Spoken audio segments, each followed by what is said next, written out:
Recently, we reported on the damage to national heritage sites in South Korea caused by the worst wildfires in the country on record. In late March, there was a huge fire in Uiseong-gun County in Gyeongsangbuk-do Province, and fires spread to as far as Gyeongsangnam-do Province and Ulsan. Another fire broke out just this week in the southern county of Hadong, which has now been mostly contained as of this Tuesday. Today, we want to take a deeper look into the value and importance of Korea's cultural heritages and the need to protect them. For that, we're joined online by David Tizzard, Professor of Korean Studies at Seoul Women's University and Hanyang University. Hello, Professor Tizzard. Hello, Professor. Hello, guys. Great to see you again. Thank you for having me back. Great to see you. Now, Professor Tizzard, the massive wildfires in the southern part of South Korea have destroyed or damaged numerous cultural heritage sites. Now, as a scholar of Korean studies, how did you feel when you heard about the destruction of these heritage sites?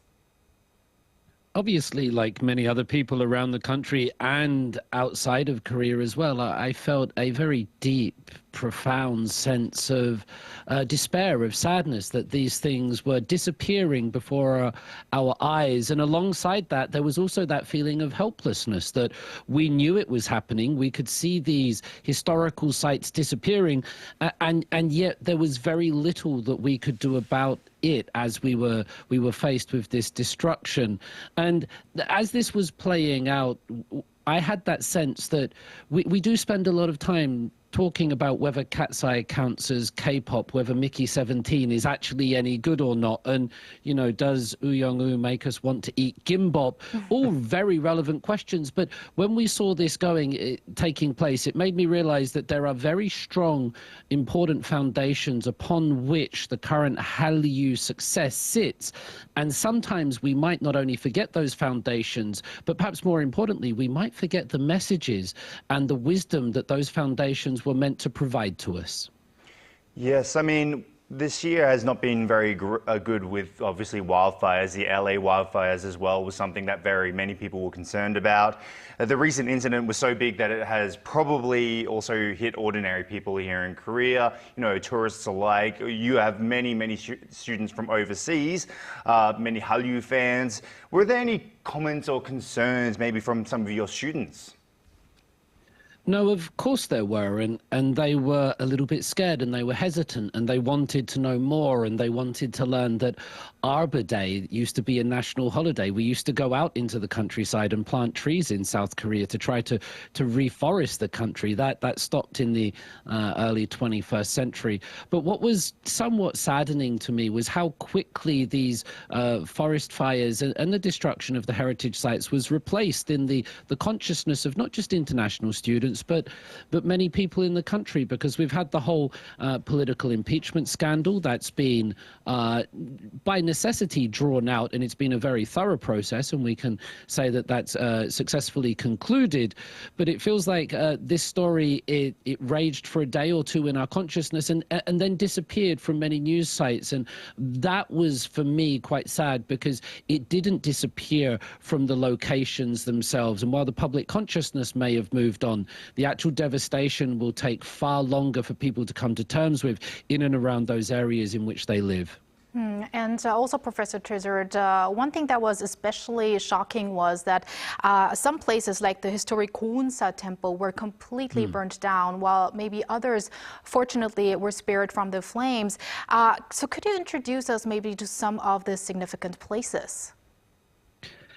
There are many significant places, and I think what's most interesting for me is that Buddhism was the state religion of South Korea for approximately 1,000 years. We forget that this is sometimes a homogenous, ethnically homogenous nation, so it has lots of people that all are very similar ethnically, but it's multi-religious. So in Korea's history, we have shamanism, Taoism, Buddhism, Confucianism, Christianity, all existing on top of each other, and the people that come come to modern South Korea, when they spend their time in Myeongdong and Apgujeong, Gangnam, they might not see any hints of the Buddhism that had such a profound impact on this country. And there's a reason for that, because most of the important temples are found in the South Korean countryside. They're nestled amongst the valleys. The reason is when the Joseon dynasty became the ruling state of the Korean peninsula in 1392, Confucianism became the state ideology. And in 1392, the Confucians said to all the Buddhists, either put on some clothes and do some work, or get out of the capital city, which was not then Seoul, but called Hanyang.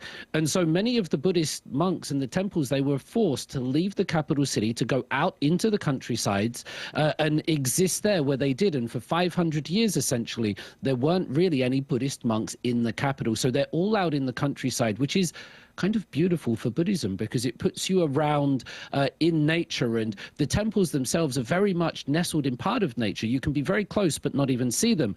However, that means the temples there, they're very much at the whim of nature, and that's why this destruction has happened, and that's why many people coming to Korea might not realize the importance of Buddhism, and that's why they were so sort of devastated by this natural incident.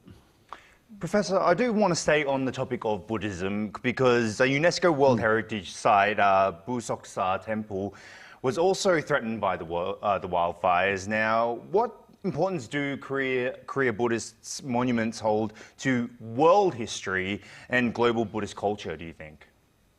Yeah, this is really important, because as South Korea is growing, it's looking at its heritage, it's looking what unique elements. Now, I was raised in largely Christian countries in the south of England and Australia, and it was only coming to South Korea and learning about East Asian culture, East Asian folklore and tales that I realized that in East Asia, there's not a concept, for example, of Satan or the devil or a personification of evil like Mephistopheles or Beelzebub.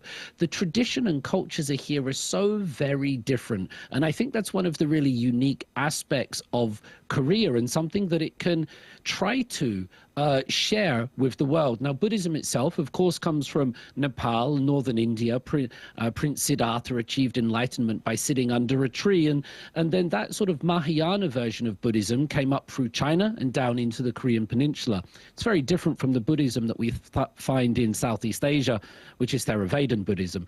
To say one thing about Buddhism that I find so amazing, if you go to a temple here in South Korea, a Buddhist temple, you will often see 3 big gold Buddhas sat side by side, and what they represent is the Buddha of the past, the Buddha of the present, and the Buddha of the future. Now, the Buddha of the present, that's Prince Siddhartha from Nepal, and he tried to tell us, don't be too attached to anything. Don't let desire draw your life, because that will lead to suffering. However, as good as that was, we still do have painful things in the world. And so Korean Buddhists, like many other Buddhists, they're waiting for the Buddha of the future.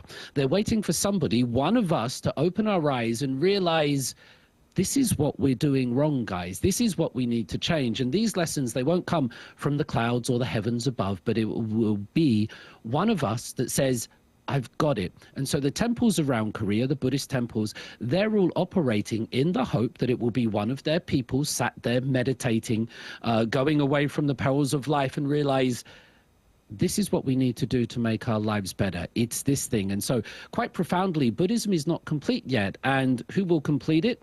One of us.